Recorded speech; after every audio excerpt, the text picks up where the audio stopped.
I'm back with the big second section of my research into the Epstein files and their connection with the theater industry. This video I'm just going to focus on Interlochen, but I feel like it paints a pretty good picture of how performing arts camps, high school programs, and college programs can be super dangerous for people and young girls who are lower class, kids whose families are going through sudden financial difficulties or problems at home or neglect and abuse at home. These things can all lead into a pipeline of further abuse and control by the rich and powerful. My usual disclaimer: inclusion in these documents does not mean that these people were implicated in Jeffrey Epstein's crime. What Epstein did at Interlochen Performing Arts Camp is considered by some reporters to be where he developed some of his methods for abuse and control over children. It's one of the documents that just breaks my heart. It's one of the victims' application to Interlochen. Her interests were theater arts, musical, music vocal. She'd been singing for 7 years. When asked two of her difficulties in performing, she says that nothing has been difficult for me, queen. But it's also noted that her father passed a few years prior, and Jeffrey Epstein knew this as well because he was forwarded her information for a potential scholarship because her family was having financial difficulties. In the records, it says that this victim met him and Ghislaine Maxwell at this summer camp, and they provided her with their phone number. She and her mother were invited to his townhouse in New York. The offers that Epstein gave is that he gives scholarships. He likes to mentor other people. She attended Interlochen for 3 summers. Maxwell and Epstein would visit her every summer because Epstein had a lodge that he funded on campus that she would be asked to go visit him in. This victim remembers while she was at Interlochen going to admin to ask about Epstein. She spoke with a receptionist who said that they knew him. They said that he's our guardian, he's trustworthy around the kids, and there's no need to worry.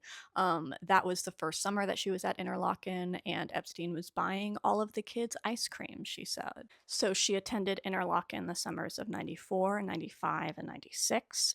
Then she attended the Tanglewood summer camp outside of Boston, and then the summer before her senior year, she spent in New York with Epstein. This victim mentions that during one of her visits to, I believe, New York or Palm Springs, she crosses paths with Donald Trump, and during this meeting, Trump says to Epstein something to the effect of, "You've got a good one." Again, she was definitely underage during this time.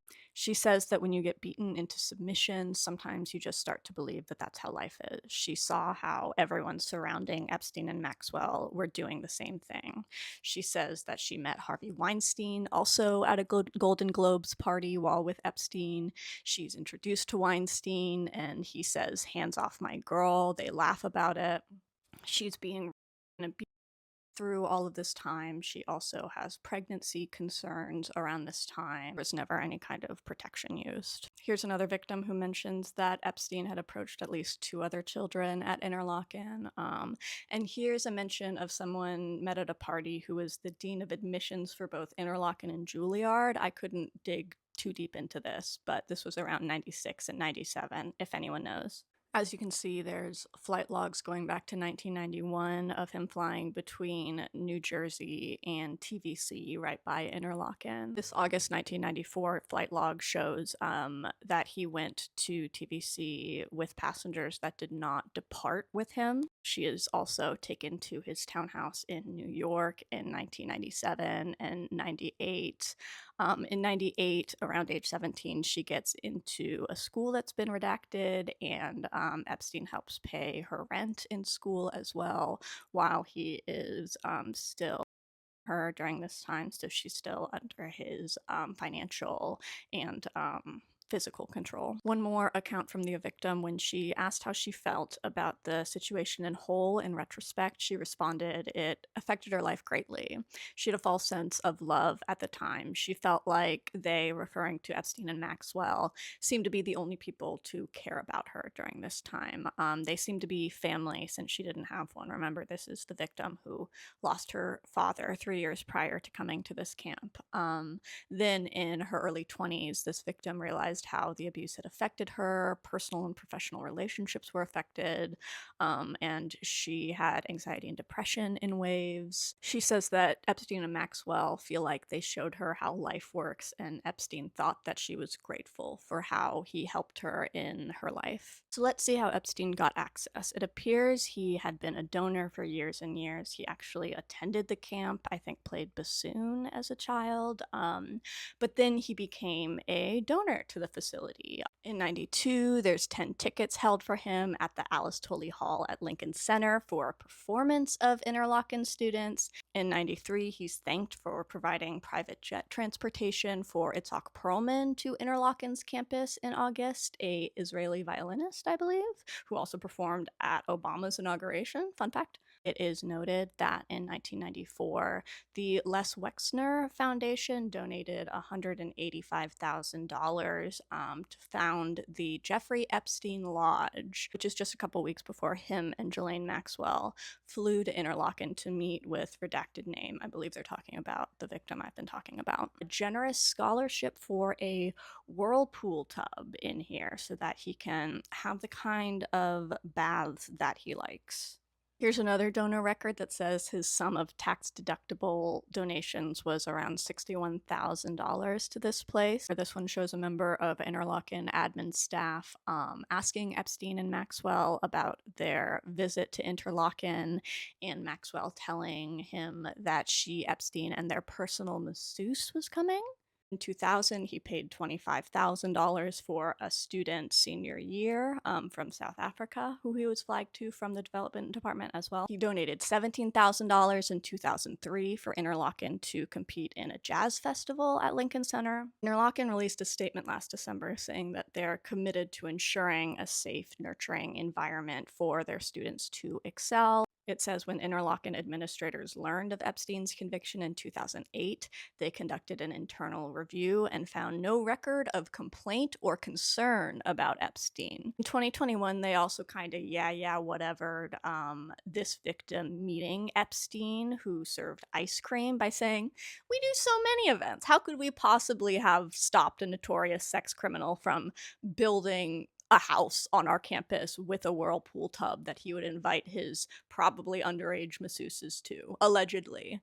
I just wonder. I wonder. Also related, I feel like so often we're able to donor wash these people by being like, well, they worked in oil, but look at how they're using their money now. Look at they're donating to these great causes, these performing arts festivals.